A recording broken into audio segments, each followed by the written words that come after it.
Հաջորդ ելույթի համար Արման Ղազարյան համեցեք։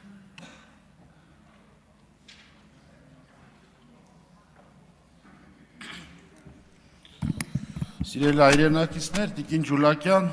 իհարկե ես մի փոքր ուշացումով միացա,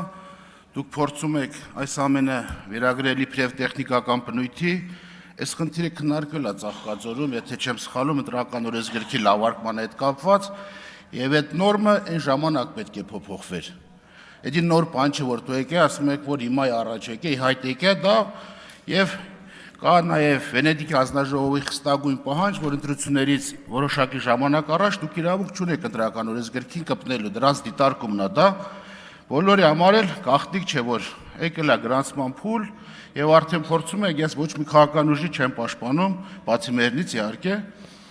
բայց եւ այնպես պետք է լինի արդարություն, որը որ ստեղ կոնկրետ դուք խախտում եք։ Արդյոք վատարկող նորմ չի։ Մարդը գնացել է պետ ռեգիստրում գրանցել, բերել եկել արդեն ԿՀ-ում գրանցելու ժամանակահատված, բերել եք ոտի վրա ձեռի հետ գիշերվա ընթացքում ինչ որ մտածել եք, որ կարող է այդ մարդու անունը խանգարից էր քաղաքական ուժին, վերում փոխում եք եւ ստեղ մեծ առոգանությամբ փորձում եք հիմնավորել, որ սա տեխնիկական բնույթի է, որը մենք նոր ենք ի հայտ բերել։ Ոչ, այս խնդիրը 2022-ից սկսած ի հայտ է եկել, 24-ին էլ լայն քննարկում է եղել